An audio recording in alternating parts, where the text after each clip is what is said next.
Now, the rest of the royal family appear to be getting on with core business this week. That seems to be the standard approach, correct? Well, very much so. I mean, it's straight out the royal handbook, isn't it? You know, business as usual, keep calm and carry on. And we're going to see that this week. We're going to see the diplomatic corps reception at Buckingham Palace. It's a cemented date in the diary for the royals, and a glittering ceremony. We're going to see, obviously, the King and Queen hosting it, but the Prince and Princess of Wales will be there as well with other members of the royal family. And very much, you know, this diktat from the palace. This keep calm and carry on, I suppose, is being filtered down throughout all of the royal family. And then on Friday, we're going to see the carol concert, Kate's Carol concert, which has been a great success over the last couple of years. And that will take place at Westminster Abbey. And again, a huge success, huge focus for the royal family in these troubling times.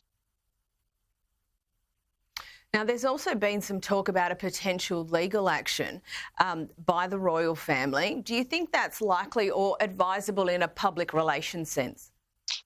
Well, it's difficult because it isn't unprecedented, but we've certainly had instances in the past, but they are far and few between where the royal family have decided to take legal action. I can think of when the Queen backed Brexit. There was a newspaper that was taken to court, topless photos of Kate Middleton when William and Kate took a French magazine to court as well and won.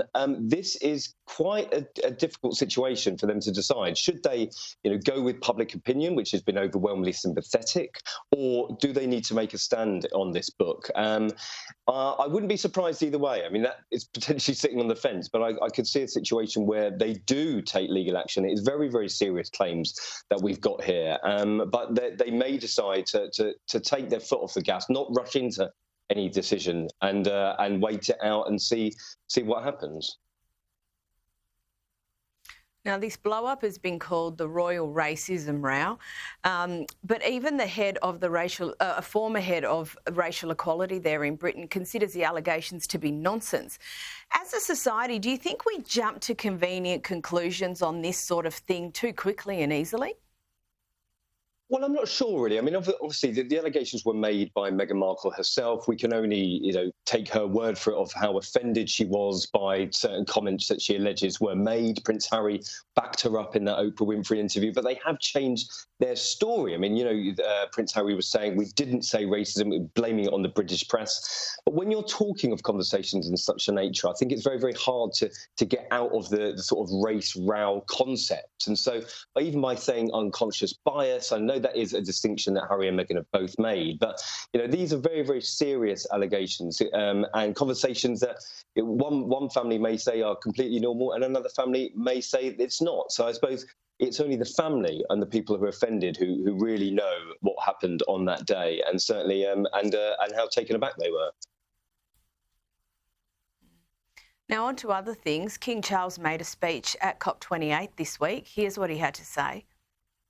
Unless we rapidly repair and restore nature's unique economy based on harmony and balance, which is our ultimate sustainer, our own economy and survivability will be imperiled.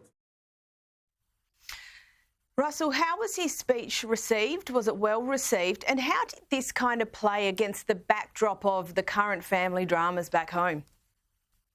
Well, it was certainly his main focus. I mean, he didn't get to go to the last COP when Liz Truss, the Prime Minister who was only in power for a few days in the UK, she pretty much banned him from going, didn't think it was appropriate. Charles would have wanted to be at the last COP and invited once again to speak in front of world leaders. Very, very important to him. He's been a campaigner on the environment and climate change for the last 50 years. Very, very well respected in that sense. And I think that, listening to his words, world leaders were gathering en masse to listen to his keynote speech there. And listen, he's back in the UK now. He's taken the weekend off, but it will be back to business, I suppose, and thinking about with the lawyers and the senior aides about how best to tackle this situation, because it will be a renewed focus this coming week. And William and Kate were also on official royal business this week with the Royal Variety performance. Can you run us through this event and its purpose? Well, it's great. I mean, it's at the Royal Albert Hall. It's a glittering ceremony. It happens every year. It's a sort of the best of show business that Britain has to offer, and lots of guests from around the world. I think Kylie has definitely performed there down the years. It's certainly one of the big calendar moments, not only for the royal family, but for Britain as well.